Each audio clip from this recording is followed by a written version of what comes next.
Graça e paz, estamos aqui para mais um podcast Átrio, adoração, treinamento, relacionamento, intimidade e oração, o podcast da Elsamar, que vai ao ar toda semana às 19 horas, e hoje eu tenho um prazer imenso de estar aqui com um amigo, um mentor, certo? Um pastor que a gente tem se aliançado aqui e que tem feito a diferença aqui nessa região e a diferença no reino de Deus, pastor Bianco. Amém, a paz do Senhor. Sou grato a Deus pelo privilégio de estar junto aqui para falar um pouquinho do amor de Deus. Ai, que bênção. E o pastor Bianco tem sido uma referência aqui na nossa cidade. Pastoreia hoje o Ministério Acácia. Quantos anos, pastor, do Ministério Acácia em Lusiânia? Este ano vai inteirar 10 anos do Ministério Acácia, aqui em Lusiânia, Goiás. Esse ano nós vamos fazer um festão, então, né? Dia 25 de maio, nós temos uma grande festa lá. Vamos comemorar os 10 anos do Ministério Acácia. Começou do zero aqui, do zero, né, pastor Bianco? Nós começamos com 16 pessoas adultas, né? E 6 crianças, lá na casa do pastor Adilson, pastora Gleice. Começamos do zero. E como é que foi o sair de uma igreja estruturada e vir para cá? Depois eu vou falar um pouquinho da questão do seu ministério, mas eu queria começar entendendo como é que foi essa coisa do sair de uma igreja já estruturada e vir começar algo do zero. Óbvio que a gente sabe com o respaldo, né, da igreja de Palmas, né, do pastor Isaías. Um abraço, pastor Isaías, né, pastor da igreja mãe, né, da Acácia. Mas como é que foi esse desafio de implantar uma nova igreja? Então, Deus, ele vem sempre falando ao nosso coração, né? Desde os meus, dos 12 anos, quando eu fui batizado com o Espírito Santo, surgiu essa chama no meu coração pela obra missionária. E quando chegou ali os meus 19 anos, eu comecei a trabalhar como obreiro na casa do Senhor. Você vem de família cristã? Família cristã. Meus avós já eram cristãos. Então, quando chegamos em Palmas, em 2013, chegamos ali para ser líder de jovens, né? E fizemos um acampamento em 2014. Nós chegamos no final de 2013, dia 15 de dezembro. E 2014 começamos a trabalhar com os jovens, fizemos o acampamento ali, foi uma bênção em fevereiro. Surgiu a oportunidade de abrir uma célula aqui. Aí eu coloquei à disposição, Deus falou ao coração, conversei com a família e graças a Deus começamos aqui o trabalho na casa do pastor Adilson e Deus foi abençoando e crescendo e foi algo muito maravilhoso, né? Ver a graça de Deus sendo manifestada de uma forma sobrenatural. Que bênção. E esse chamado que você falou que teve, né, aos 12 anos, que começou a queimar essa questão da obra missionária, foi através de quê? Foi através de uma palavra, de uma conferência, ou foi algo que queimou mesmo assim, do natural de Deus para você? Como é que foi? Eu tive o privilégio de nascer numa casa pentecostal, vamos dizer assim, né? A minha mãe sempre trabalhou na igreja missionária, né? E também Francisco Nascimento. Conhecido. Eita, Canela de Fogo. Canela de Fogo, Edson Nascimento, pastor Paulo ali na região de Santa Terezinha também. Então eu cresci nesse fogo, né? E quando teve um evento numa chácara, teve um acampamento lá e teve o orar pelo Espírito Santo, eu fui batizado. E ali meus olhos abriu e queimava meu coração para pregar, para orar com as pessoas. Foi ali que nasceu. E a gente começou. Tive um período da minha vida, na adolescência ali, que eu me afastei durante 3 anos. Mas o Senhor sempre foi cuidando de mim, colocando pessoas especiais. Com 18 anos, novamente o Senhor veio e falou no meu coração. Através de um dia, estava na casa de uma irmã Josi. E juntamente com o irmão dela também, participando de um evento dos jovens ali, eu assisti uma pregação do pastor José Orion. Ele, brasileiro, morava em Minas, mas estava fazendo missões nos Estados Unidos. Olha que bênção. E essa mensagem ele pregava sobre missões. Capítulo 9, versículo 9 de Mateus. ali meu coração novamente queimou e eu me coloquei na brecha. E você foi pastor muito cedo, né? Eu fui separado para ser diácono dia 29/5/99. Eu fui separado. Você estava com quantos anos? Eu estava com 19 anos. 19 anos. E nessa época eu também comecei a fazer teologia. Como o meu coração já queimava para o ministério, né? Jogava futebol, renunciei tudo. Dizem que ele era bom de bola. Dizem que ele era bom de bola, viu, gente? Renunciei tudo, né? Assim, e abracei a causa mesmo. E na época fazer teologia era muito difícil, porque eu trabalhava de segunda a sábado e fazia teologia 3 horas da tarde no domingo. Nossa. Após o almoço ali, estudando juntamente com um grupo de umas 30 pessoas, cansado, mas graças a Deus o Senhor nos deu força. E logo após a gente já foi separado para ser obreiro, né, com 19 anos. E começamos a trabalhar com jovens, trabalhei muito com jovens, trabalhei com os varões. E o Senhor foi abençoando a nossa caminhada. É algo que ainda queima muito para você esse trabalho com jovens, né? A gente percebe até pela forma que você lida com eles lá na Acácia. Eu sou de uma família disfuncional. O que é uma família disfuncional? Eu sou órfão de pai. Eu perdi o meu pai com 5 anos de idade. Eu sei a dificuldade de uma ausência paterna. O seu pai faleceu ou ele saiu de casa? Meu pai faleceu. Seu pai faleceu. Na realidade, meu pai foi assassinado, né? Meu Deus. Eu tinha em média de 4 para 5 anos de idade. Então, a minha mãe é um exemplo de mulher na minha vida, de cristã. E ela conseguiu cuidar da gente. Eu tenho um irmão mais velho chamado Marcos. Eu sou do meio. Tenho o pastor Isaías, que é o caçula dos homens. E tem a minha irmã Raquel. Então, minha mãe cuidou da gente, levou para a igreja, para a oração de madrugada. Eu lembro muito bem que ela acordava a gente 3 horas da madrugada para ir para a igreja orar. Ela nos ensinou a ir para a escola bíblica dominical. Então, eu vendo essa dificuldade, essa ausência paterna, né? E vendo o tanto que os jovens sem uma referência sofrem. Então, eu amo trabalhar com jovens. Eu sei que eles precisam desse auxílio da igreja. Eles precisam de um ouvido, né? Porque eles querem falar. E quantas vezes lá na minha adolescência, no meu tempo de jovem, eu não encontrava ninguém. Ninguém quer entender jovem, né? Sim. Acho, inclusive, que não tem problema, né? Jovem não tem problema, adolescente não tem problema, né? E tem muitos, né? Tem muito problema, porque quando eu cheguei ali, meus 12 para 13 anos, foi um período muito difícil na igreja. Porque antes a igreja não tinha um trabalho voltado para os adolescentes. Então chegava essa idade, não pode fazer isso. Não podia, na época não podia brincar de bola, na época não podia andar com qualquer pessoa, não podia vestir qualquer roupa, não podia ter um corte de cabelo legal. Nossa geração viveu isso, viu, gente? Certo. Eu lembro muito bem que eu tinha vontade de cortar o meu cabelo diferente, né? E eu peguei e cortei meu cabelo e fiz uma mancha. Cheguei em casa, minha mãe ficou super brava, né? E eu tive que pintar novamente o cabelo. E então, teve aquele momento da rebeldia, né? A rebeldia.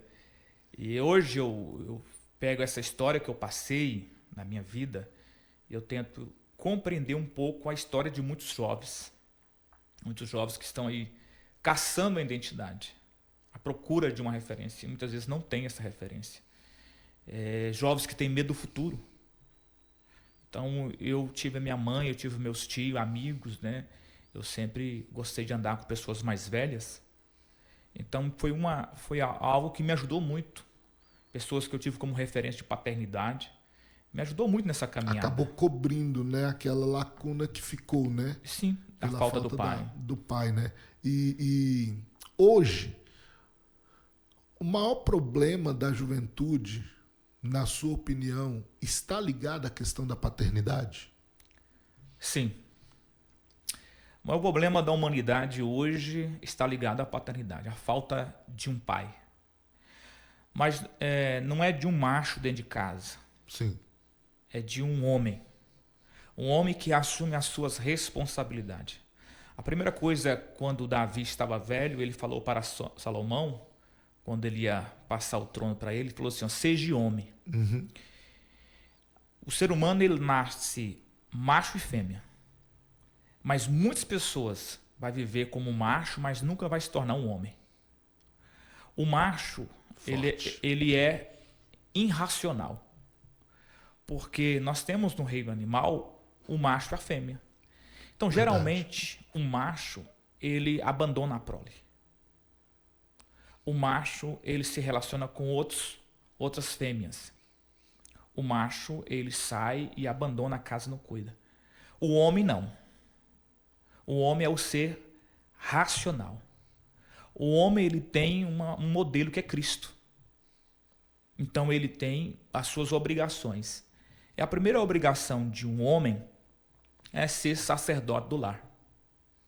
Então, ele tem que apresentar a família dele a Deus. Então, ele tem que se preocupar com isso. A segunda função de um macho é ser profeta na sua casa. Então, ele tem que trazer... Porque há uma diferença entre ser sacerdote e ser profeta. O sacerdote leva a família a Deus. O profeta traz aquilo que é de Deus para a família. Então, é muito importante isso. E outra coisa, ele é provedor. Então, o macho, geralmente, até ele pode trazer o alimento de casa, ali cuidar, e ele quer viver a sua vida, abandona e vai embora. Mas não é só alimento físico. O provedor não é só o alimento físico, né? Não, é emocional. Você tem que prover na parte emocional também. E ele é o protetor também. Se tem uma pessoa que no momento da dificuldade, do perigo, tem que se levantar, é o homem da casa. O homem vai ter com os inimigos à porta. Ele vai defender a família. Então nós precisamos entender isso. Então na minha caminhada eu vi a necessidade desse pai, e desse pai que fosse homem, um provedor, um profeta, um sacerdote, uma pessoa de casa. Então eu fui buscar em homens, né, referência, fui estudar sobre isso, e é uma matéria que eu gosto muito. Então eu entendo hoje que está faltando esse homem na igreja, na empresa, está faltando esse homem no mundo. E é uma responsabilidade nossa, pastor Bianco, como pastores, trabalhar nesse resgate dentro das nossas igrejas, nesse resgate do homem. Porque a gente tem falado muito do resgate da paternidade, mas dentro de que você está falando, é muito mais além que isso, né? É um resgate do ser homem e não ser macho. Não é isso? Eu acho que é uma responsabilidade nossa como igreja ajudar, auxiliar nesse resgate. Porque se esse indivíduo que nasceu macho, ele permanecer ali sem um conhecimento, ele vai se tornar machista. E o machismo, ele é contra a palavra do Senhor. Porque o machismo coloca a mulher atrás. Sim. E a mulher não foi feita para ficar atrás. A mulher foi feita para ficar ao lado do homem. E a ausência também deste homem dentro da casa pode também cometer um grande erro que acontece hoje muito. Coloca a mulher na frente. Que é o feminismo. Que é o feminismo. Que são as duas aberrações dentro da estrutura que Deus tem para a família. Porque a mulher é o vaso mais frágil. Então, se ela assumir a liderança de uma casa que não foi dada a ela, então vai ter erros ali também. Vai ter pecados ali. E ela vai fraquejar. Então, a mulher, se ela está na frente, é feminismo. Se o homem está na frente, é machismo. Então, os dois, eles estão em equilíbrio da família. São juntos. O homem e a mulher têm o seu papel dentro da casa. E quando eles funcionam, manifesta nessa casa a graça de Deus. Então, os filhos ficam protegidos. Porque essa casa, ela está em harmonia com a palavra. E tudo aquilo que está em harmonia com a palavra, Deus se manifesta. Porque Deus se manifesta onde há obediência à palavra. Por isso que ele diz, eu velo pela minha palavra para cumpri-la. Então, quando há essa harmonia, o que acontece com esse lar? Ele volta ao estado original, que é o Éden, que é um lugar de ambiente, onde tem a presença de Deus, onde tem um momento de comunhão com Deus. O que o mundo quer fazer? O mundo quer tirar o homem dessa liderança e muitas vezes colocar a mulher, que é o feminismo. Sim. Os dois extremos estão errados. Nós temos que trabalhar segundo a palavra, e a palavra trabalha em unidade. Não existe ninguém mais importante do que o outro na Terra. Todos nós somos importantes no seu papel. Porque todos nós fomos criados com um propósito. Então, quando nós estamos alinhados ao propósito, nós estamos alinhados à vontade de Deus. Agora, até pegando o gancho em cima disso aí, um dos maiores problemas que nós enfrentamos nas igrejas é justamente a desunião. Nós poderíamos dizer que essa desunião que muitas vezes enfrentamos nas igrejas, essas dissensões, essas invejas, essas obras da carne, né, que estão lá em Gálatas, está ligado a essa disfuncionalidade familiar também? Sim. Porque o pai, como sacerdote, senta à mesa e ele precisa ensinar todos que estão ali, como um pastor da família, né? Porque a primeira igreja é a casa. Ele tem que mostrar para cada um qual é a sua função, para que a criança possa crescer com uma identidade e com um propósito. A falta de uma identidade, a falta de um propósito, a pessoa fica caçando se reafirmar. Então, às vezes, ela vai desenvolver um perfil egoísta, egocêntrico, soberbo, e ela vai esbarrar em outras pessoas, porque ela não sabe quem ela é. Vai transferir essas disfuncionalidades para todas as comunidades que ela tiver envolvida. Então, ela chega no lugar, ela não tem paz no coração. Por exemplo, a pessoa chega na igreja, ela fala uma frase que não é boa. Ela fala assim, ó, eu não sou crente de banco. Eu não sou crente de banco. Quer dizer, eu preciso fazer alguma coisa, porque foi ensinada a ela que o valor dela está em fazer alguma coisa e não em ser. Então, o ativismo está entrando na igreja. Aí a pessoa fica ali ocupada demais fazendo alguma coisa e não consegue sentar para ter um momento de contemplação de Deus, aprender com Deus. Como é que Deus quer? Aí vamos voltar à família. Essa pessoa nunca teve mesa, ele não sentou com o pai dele. Porque o pai, o líder e a mãe têm que passar o legado para o filho. Porque os pais vão passar um dia e os filhos vão continuar o legado. Então, se ele senta e tem um momento de comunhão para ouvir o pai, quando ele chegar na igreja, ele não vai ter dificuldade de sentar para ouvir Deus. Olha só. Isso é tremendo. É fantástico isso. Como é que você lida quando a pessoa chega na sua igreja e a Cássia a gente sabe que é uma igreja de dracmas. Amém. Né? O pastor Elismar Veiga, que é o nosso mentor, um abraço aí, pastor Elismar, ele fala muito isso para mim. Ele fala, olha, Kleber, tem pessoas que são ovelhas perdidas, que se buscam fora do redil. Mas tem pessoas que estão perdidas dentro da casa. E você precisa entender ser pastor de dracmas. E eu sei, né, pela tua caminhada, que a Igreja Acácia é uma igreja de dracmas. Pessoas que estavam perdidas dentro da casa. Não bebiam, não fumavam, ficaram em casa e se decepcionaram, né, com igrejas. Como é que você lida quando uma pessoa chega à sua igreja e ela fala exatamente essa frase: eu não sou crente de banco, eu tenho que fazer alguma coisa? Eu entendo que as coisas, o relacionamento, ele cura. Uma pessoa quando chega na igreja e fala essa frase, eu não vou reprovar ela. É o que ela aprendeu de igreja. Ela aprendeu que ela tem que fazer alguma coisa. Antigamente, 30 anos atrás, a pergunta se fazia a um jovem, a um irmão, perguntar: você canta? Não. Então você prega. Você não podia falar que se você não cantasse nem pregasse, aí você não está fazendo nada, né?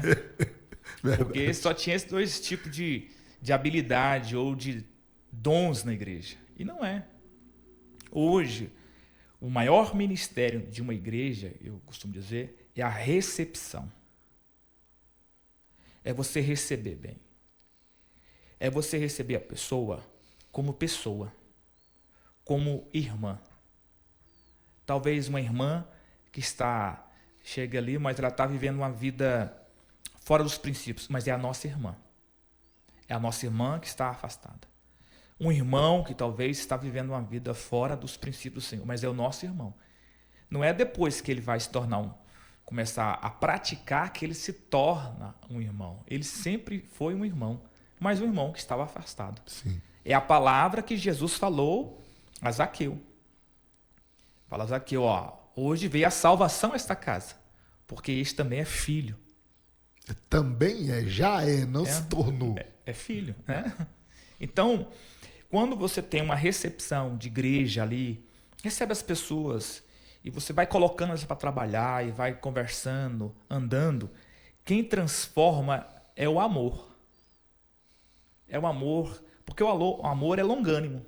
Aí se você vai conversando, você chama no gabinete, você conversa com a pessoa, aí você vai entendendo o mundo da pessoa. Aí você começa, pela graça do Senhor, a mostrar para ela que o mundo dela é dela. Ela criou aquele ciclo de mundo. E naquele mundo, Deus não vai transformar ela. Ela tem que caminhar para onde Jesus está. E Jesus disse, vinde a mim. Vinde a mim. Então a pessoa começa a caminhar. Enquanto ela está no mundo dela, ela não é transformada. Ela é uma religiosa. Então aos poucos ela vai caminhando e ela vai sentindo paz no coração. Entendo. E com paz no coração a pessoa consegue esperar. Ela consegue sentar, esperar o tempo dela, o momento dela. Toda pessoa ferida, ela quer, ou ela se torna uma pessoa idólatra, ou ela vai para o ativismo. Porque ela quer esconder a sua dor. E idólatra em que sentido? Se torna um religioso, né? A pessoa, quanto mais ferida ela tenta passar uma imagem de santarrão fazendo alguma coisa. Entendi. E nós não somos santificados por aquilo que nós estamos fazendo. Nós somos santificados por aquilo que já foi feito. Pelo sangue de Jesus. E há um processo de santificação.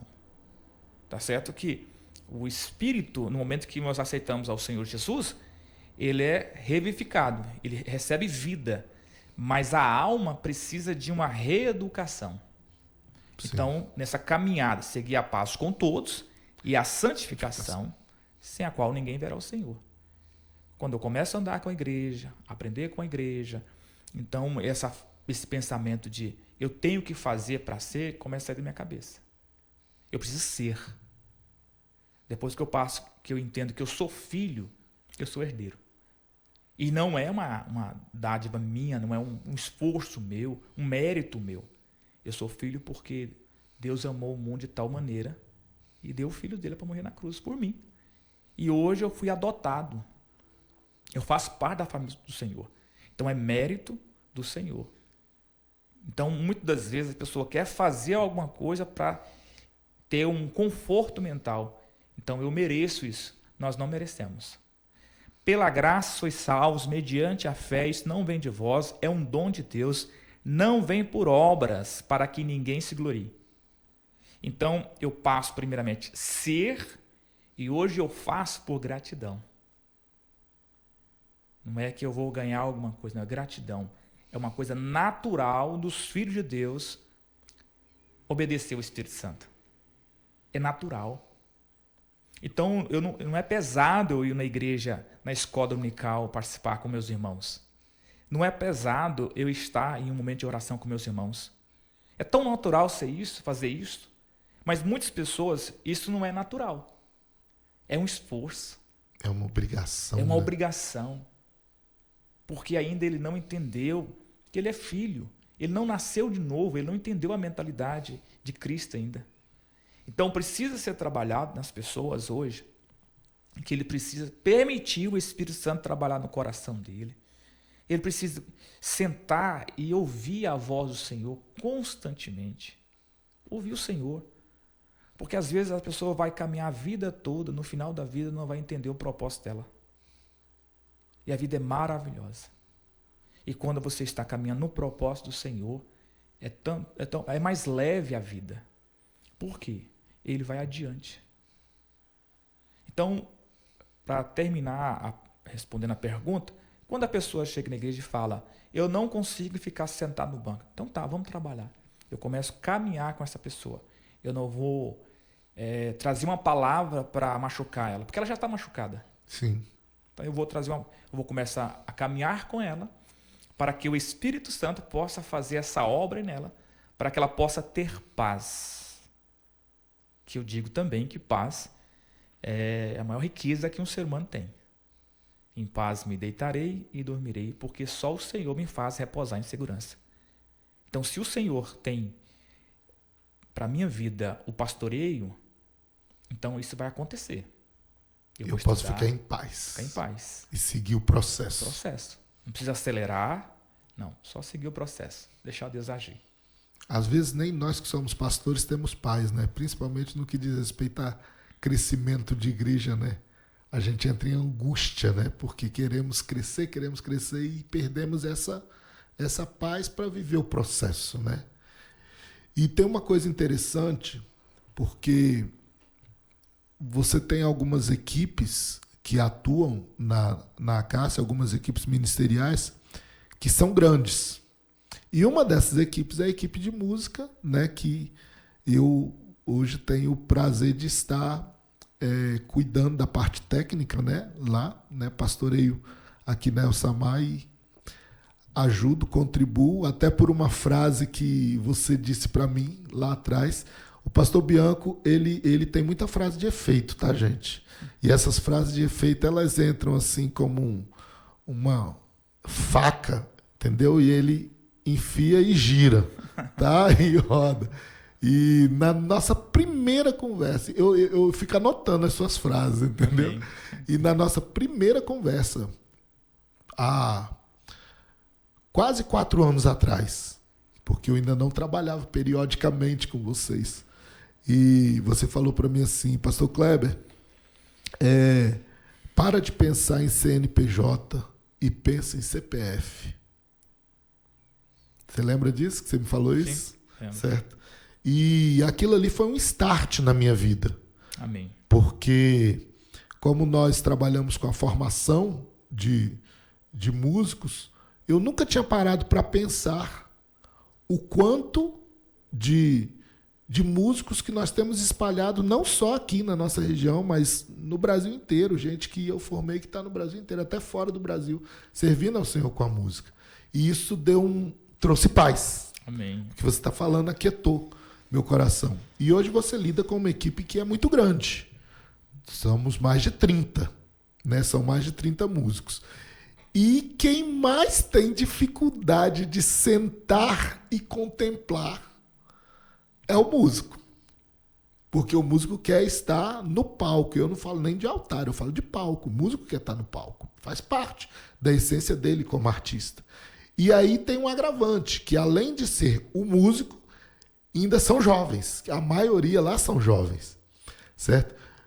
Como é que você lida com um projeto tão grande, tão abrangente, com esse ego que vem do artista e mais a necessidade de ser visto do jovem? Então, eu sempre gostei de estudar o ser humano.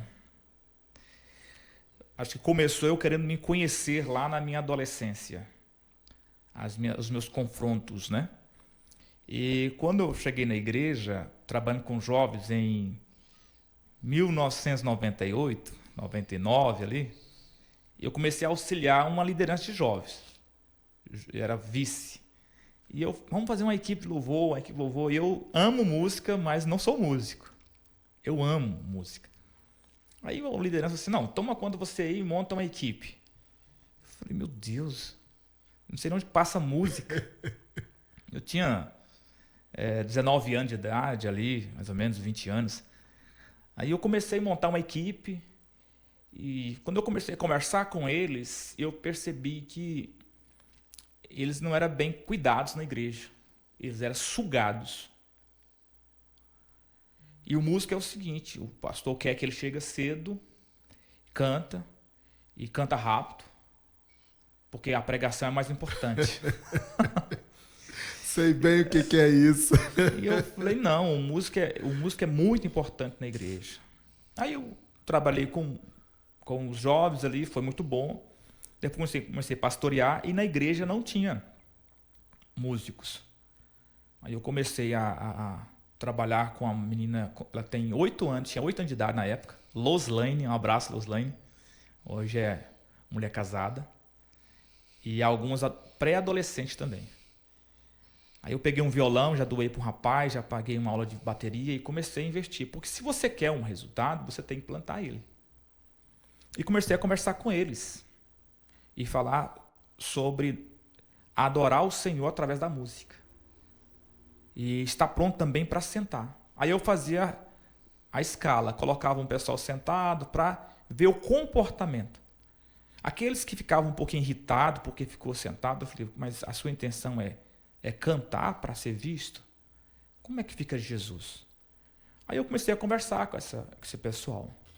Então, em 2007, quando nós assumimos a Congregação Sul, começamos a trabalhar com esse louvor e ele cresceu muito.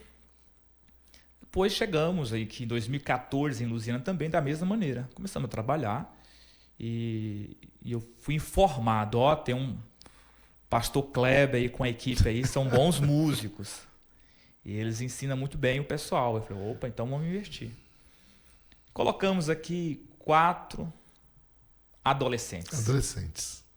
Colocamos Bianco Júnior, Igor Melo, João Marcelo Melo e colocamos Anthony.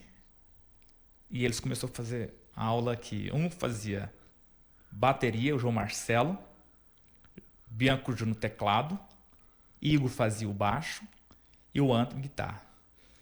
E já colocamos ele para tocar na igreja. E eu sentado observando. O baterista... Observando e sofrendo.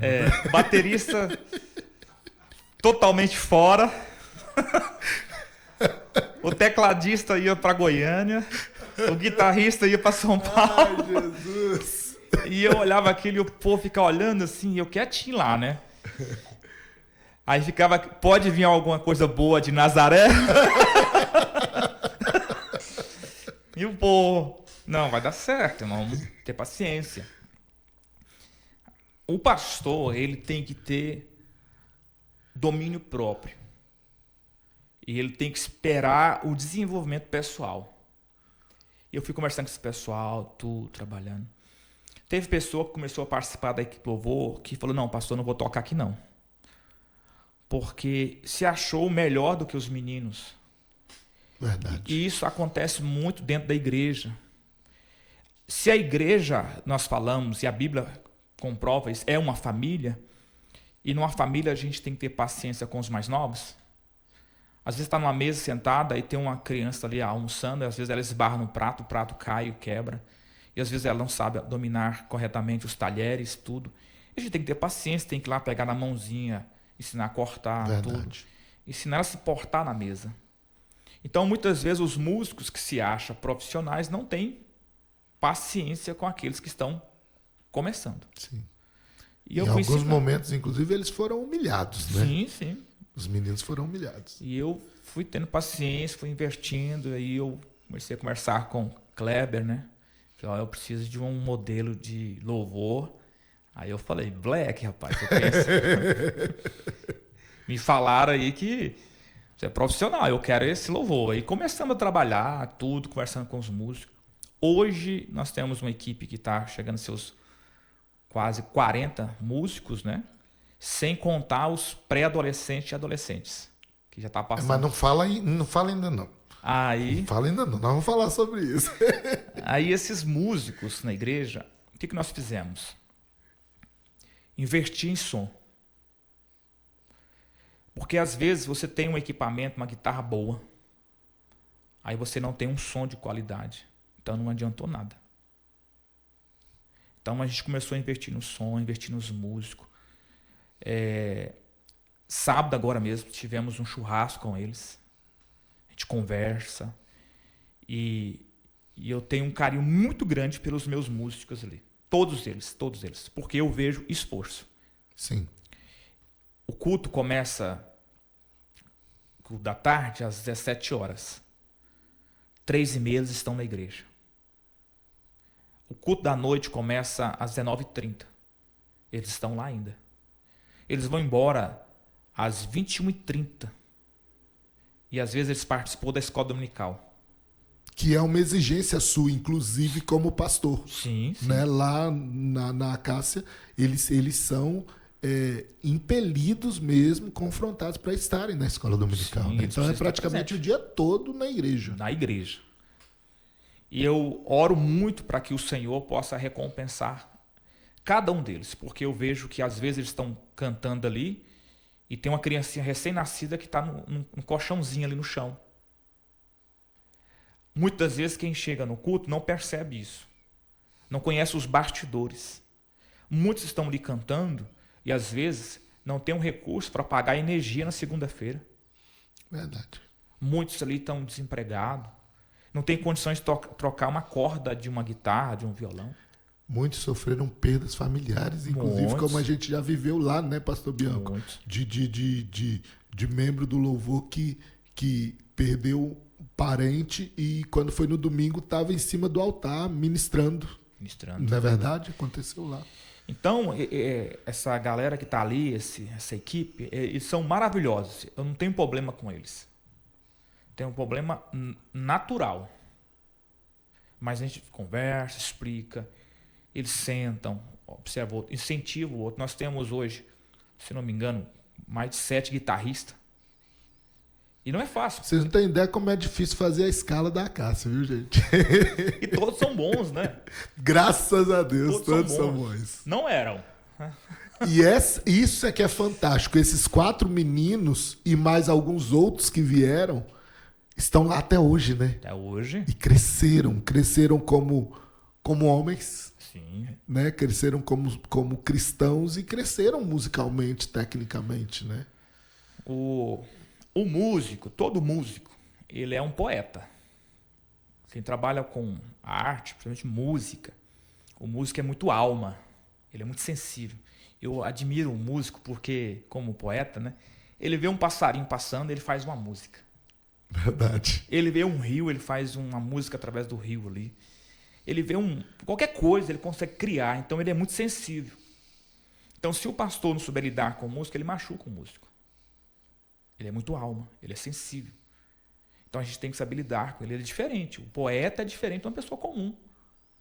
Porque às vezes eu não estou vendo beleza em um pedaço de madeira seca. Mas o músico, o poeta, está enxergando isso. Talvez eu não veja beleza em uma rosa vermelha. Mas o músico está vendo isso. Porque ele é sensível.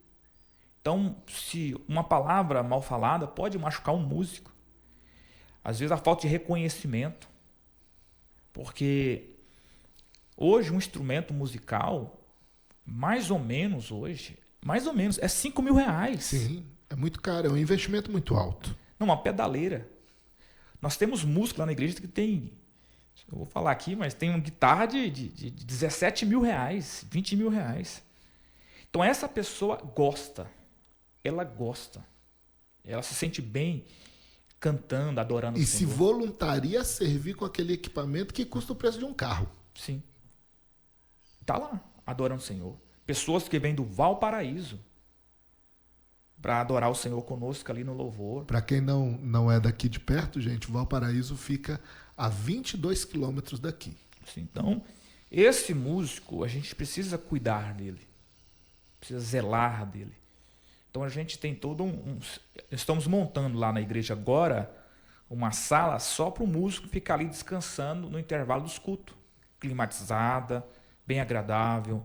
Hoje a gente está investindo mais em acústico da igreja, investindo na questão do equipamento para auxiliar esse músico. E é tão interessante, pastor Bianco, essa forma como você lida com esse ministério, com o Ministério da Música na igreja, que eu nem comentei isso contigo ainda, mas nós estabelecemos as escalas para que o músico tenha um domingo que ele chega muito cedo, sai muito tarde, e aí ele vai, e aí no outro domingo que ele esteja descansando, né? Que, como você disse, outra frase tua, só quem não falta culto é anjo, certo? Anjo não pode faltar culto. Você vê que eu gravo o que você me fala, né? E esses dias eu conversando com alguns dos músicos, né? Eu falei, menino, mas você tá, principalmente do vocal, né? Você já é o terceiro, quarto domingo que você faz seguido. E aí a pessoa falou comigo, e não por questão de soberba, de orgulho, mas com prazer, falou assim, eu amo estar aqui servindo. Amém. Eu falei, meu Deus. Eu tento passar para eles que é uma família ali. Ali a gente encontra carinho. Nós temos lá uma equipe mais experiente, né? Eles abraçam os que estão chegando. Então eles recebem carinho, proteção, aconselhamento. Então é uma família. No intervalo do culto de domingo de 17 para as 19h30, aí tem um lanche, né? Aí a galera foi lá, toda uma banda enorme, a que estava adorando o Senhor, né? Através da música, e o pessoal que estava ali no culto. Eles foram lanchar, né? Falou para eles, opa, você não está na escala, não. Porque eles gostam de estar junto. Então a gente tem que gostar de crente. Ovelha tem que gostar de ovelha. É verdade. Você ir no culto só porque você ama a Deus, mas está aborrecendo o seu irmão, isso é mentira. Você tem que amar a sua igreja, tem que amar o povo da igreja. É verdade. Isso é muito importante. E você, como estrategista que e a gente já trabalhando juntos, são mais de 2 anos já juntos, 2 anos e meio juntos, como surgiu essa ideia da banda de adolescentes? Porque aí é um outro investimento e é uma coisa tão fantástica, porque assim, já tem uma banda, e é uma banda, né, boa, são muitos músicos, e agora investindo nesse novo projeto. Sim. Crianças e adolescentes. Nós temos criança de 7 anos nesse projeto novo de bandas e adolescentes. Como surgiu isso? E qual é o seu alvo? Onde é que você quer chegar? Como eu falei, lá no início, cresci dentro da igreja. Eu fui criado, cresci entre os bancos dormindo na igreja. E a igreja, ela não tinha recurso. Então, hoje, a igreja evangélica, ela tem crescido, desenvolvido. Hoje a igreja tem empresários, ela tem recurso. Quando não tem, a gente coloca o pé no Jordão sem recurso mesmo e Deus abre o Jordão. Eu estou pensando uma igreja futuro, uma igreja que ela atenda todos os públicos. Esse grupo de adolescentes ali, que tem crianças no meio, esse ano ainda vai começar a ir para as escolas. Que tremendo. Fazer o evangelismo nas escolas. Nós queremos apresentar em alguns órgãos da cidade com essas crianças. E nós temos na igreja hoje uma igreja de pré-adolescentes e adolescentes. Que quando estiver acontecendo o culto dos adultos, ali no Templo Central, está acontecendo também o culto lá na igreja de crianças. Criança acima de 7 anos até 13 anos vão participar desse culto, onde vai ter um mentor ali orientando eles e vai seguir como é um culto normal. Então nós queremos criar essa igreja também para atender eles. Porque muitas vezes a criança chega ali no culto e a palavra ela é mais voltada para um público adulto. Então ela fica perdida. Sim. Hoje a Cássia não. Hoje a Cássia, todos os cultos, nós temos 3 classes para atender todas as faixas etárias. Glória a Deus, que então bênção. Atende todo o público. E nós estamos montando uma igreja agora, que eu acredito que daqui uns 2 meses ela está pronta. Então vai ter uma igreja funcionando no momento da igreja principal. Que seria a igreja de crianças e pré-adolescentes. Eles vão estar lá adorando o Senhor. Então, nós temos hoje essas crianças estudando esse número está crescendo, acho que está chegando mais gente aí, né? Sim, está chegando mais gente. E está começando a trazer dificuldade para a gente. E eu costumo dizer que não é um gasto. É um investimento. É um investimento. É um investimento. Aquilo que eu apliquei na vida dos meus filhos, que os meus filhos, um toca teclado, outro estuda baixo, outro é sonoplasta, eu não forcei também. E eu quero que os pais também invistam. E muitas vezes esses pais não têm condições para investir. Então a igreja faz esse investimento. A gente chama apoiadores, né? E faz esse investimento. E eu vejo ali, domingo próximo agora, vai ter a apresentação do Ministério de Pré-Adolescente e Adolescentes. Aí nós servimos um café para toda a igreja e eles vão cantar ali 2 ou 3 louvores pela manhã. Então o pai chega ali, vê o filho cantando, adorando o Senhor, ele se sente abraçado pela igreja. Com certeza. Com certeza. Eu já ouvi muitos pastores, e eu acho isso um erro, né? A não ter na igreja trabalho com criança. A criança é muito caro. Quem patrocina a obra não é pastor, é Deus. Não existe nada caro na igreja. Existe falta de projeto de oração. Porque o dono da igreja é Deus. A Bíblia fala que Deus cuida, Jesus cuida da sua noiva. Então nós devemos somente canalizar esse projeto e apresentar a Deus. Hoje é feito um investimento. O ano passado nós investimos nas crianças na igreja mais de 30 mil. Esse ano, querendo Deus, nós queremos investir 50 mil. E os próximos anos queremos ir subindo esse investimento. Até nós termos uma estrutura na igreja para a criança mesmo. Porque o nosso sonho e o projeto nosso é termos uma escola evangélica. Até montamos lá na igreja as salas, tudo, mas não era viável devido o custo que ia ficar. Porque a igreja Sim. é muito grande, tinha que instalar hidrante, mexer em muita estrutura e ficaria muito caro. Mas nós estamos aí correndo atrás de um espaço para a construção de uma escola cristã, uma escola evangélica mesmo na cidade. E não é para os evangélicos. Nós não vamos ali aplicar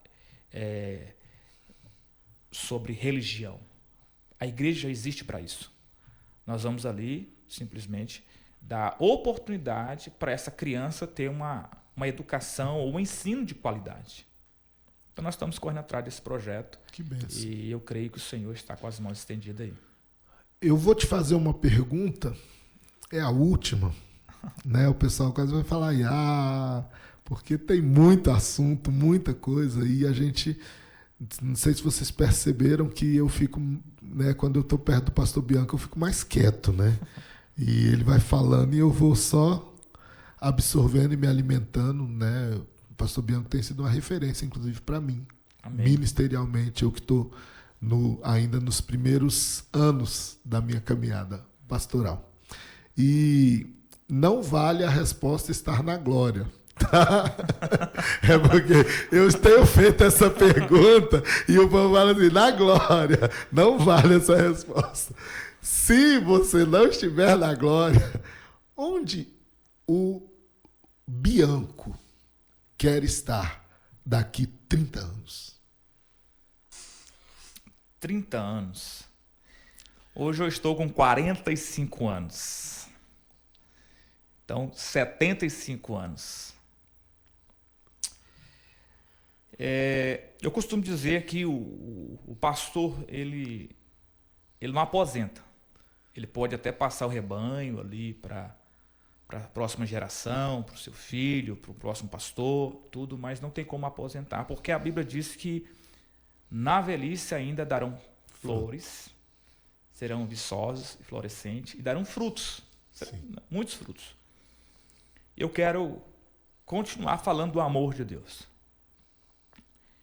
Talvez para um grupo menor, mas isso, às vezes eu me pego chorando, porque o Senhor me chama para algo maior. Eu escuto Deus me chamando para algo maior. E eu vejo Deus exigindo de mim desembaraçar de algumas coisas nesta terra. E eu estou num processo de de alguns tratamentos internos, eu sempre digo isso, né? De melhorar como cristão, como pai, como pastor, como amigo, e eu vejo Deus me chamando para algo maior. Eu amo falar do amor de Deus, e não é só num público de uma igreja, não, em qualquer lugar, qualquer ambiente. Então eu sei que Deus está preparando o povo dele para um avivamento, e eu quero fazer parte desse avivamento, que já começou. Ele já começou o avivamento. Então nós precisamos entender isso.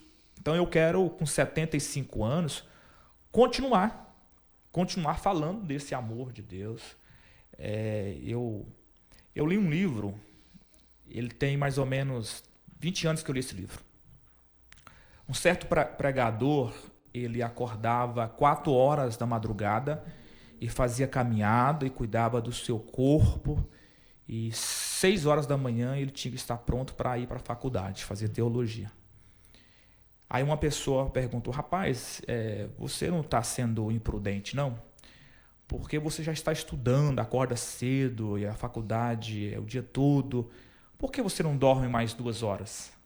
Ele falou: não, estou preparando o meu corpo para que eu possa ter mais resistência corporal, para que eu possa falar mais do amor de Deus. Glória a Deus, tremendo. Eu não sei se eu vou ter 30 anos, mas é o meu dever me preparar fisicamente, emocionalmente, espiritualmente, para viver até 100 anos. Eu não sei se eu tenho isso. Eu não sei se o Senhor tem isso para a minha vida, mas é a minha obrigação me organizar para viver esse momento com qualidade. Com qualidade. Então as pessoas, a minha esposa, ela é profissional na cozinha. Então muito profissional, viu, gente? E eu tenho vontade de comer muito, aí eu não como. Eu tento dormir bem, eu tento algumas comidas eu não como. Tem coisa que eu gosto muito, mas eu evito. Para quê? Para que eu possa ter mais tempo. Mais tempo para falar de Deus, com saúde. Então, se o Senhor me permitir, eu quero estar falando do amor dele, orando com as pessoas, contando as experiências, né? As experiências de vida, porque nessa caminhada, e começando aí com 18 anos de idade, tem muita história. Hoje as pessoas chegam aqui e dão uma olhada na igreja, né? E falam: nossa, que igreja grande e tal, abençoada, mas não conhece a história, não conhece as pedras no caminho. Alguns acham, inclusive, que foi sorte, né? As pedras no caminho. Não conhece o hoje, né? O hoje. Então a gente tem que contar isso para a nossa geração, que a gente tem que ter determinação, tem que ter perseverança e nunca perder a sensibilidade de ouvir Deus. Esse ouvido não pode criar comichões, porque se perdermos a voz do Senhor, perdemos tudo. Aí vem a voz do egoísmo, do egocentrismo. Eu sempre digo, eu estou pronto para ser transferido hoje. Estou pronto, mas estou pronto também para não ser transferido nunca desta igreja. A gente tem que estar pronto para a voz do Senhor. Amém? Amém. Vocês anotaram o número da placa aí, porque passou um trator hoje por cima da gente aqui. Glória a Deus. Pastor Bianco, Deus te abençoe. Muito obrigado. Amém, meu queridão. Nós estamos muito felizes, gente. E assim, eu quero dizer para você, eu tenho falado muito aqui na igreja que a unção que eu honro, nela eu prospero. E nós honramos a sua unção. Amém. Honramos a sua voz profética nessa cidade. Você, né, eu não sou daqui, mas estou aqui vamos para 30 anos, 28 anos já aqui. E você chegou a 10. E você chegou como um instrumento de Deus e como uma voz profética. Amém. E nós louvamos a Deus. E eu particularmente louvo a Deus pela tua vida e por como você tem sido instrumento de Deus na minha vida. Aleluia. 5 minutinhos. Acho que o tempo já acabou aí, mas 5 minutinhos. Quando a gente foi inaugurar a igreja aqui, eu tenho que passar isso, porque foi o Senhor que nos deu, então não é meu em particular. Foi uma pessoa na igreja, o saudoso pastor Domingos. E eu não conhecia esse pastor, o pastor Adilson que levou. E ele entrou na igreja, ele soltou uma rajada de línguas estranhas, chorou, emocionou. Ele veio, me abraçou e repetiu uma frase: ame as pessoas, ame as pessoas. Essa é a palavra de Jesus para todos nós. Amar as pessoas. É o que eu prego sempre na igreja. Ame as pessoas do jeito que elas são. Ame as pessoas do jeito que elas são. O homem não pode mudar uma pessoa. Ninguém pode mudar ninguém. O amor muda. Por que o amor muda? Porque a Bíblia diz que o amor é uma pessoa. O amor não é um sentimento. O amor é Deus. Se Deus amou as pessoas de tal maneira que não tem como explicar, ame as pessoas. Seja agressivo no seu amor. Ame as pessoas. Suporte as pessoas. Suporte. Isso que nós temos que fazer. Então, se você ama as pessoas do jeito que elas são, às vezes elas têm um comportamento totalmente fora, tudo. Ame elas. Tem uma frase: a terra que dá o meu pão, esta é a minha terra. Lusiânia é a minha terra. É o meu campo de trabalho. Amém. Então, glória a Deus. Quando você recebe uma pessoa, um pastor recebe uma ovelha, ame ela, abrace ela, do jeito que ela é, do estilo dela. Deixa que o Senhor transforme ela. Lusiânia é uma terra muito abençoada, mas de pessoas feridas, decepcionadas, frustradas, foram abusadas. Então, quando você ama ali com o amor de Deus e deixa o Senhor trabalhar, esse crescimento, essa cura, né, vai acontecendo. E o crescimento vai acontecendo porque uma pessoa saudável, ela desenvolve, ela cresce. Então, é a minha mensagem aqui para resumir. Ame as pessoas. Ame as pessoas.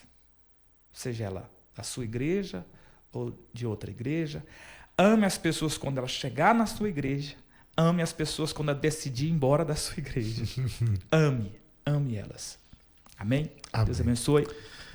Deus abençoe você e até a próxima. Não perca, divulgue se esse material ele abençoa a sua vida, divulgue, compartilha, se inscreve no canal, mande para um amigo, mande para um parente, mande para alguém que esteja precisando. Amém? Que Deus te abençoe e até a próxima.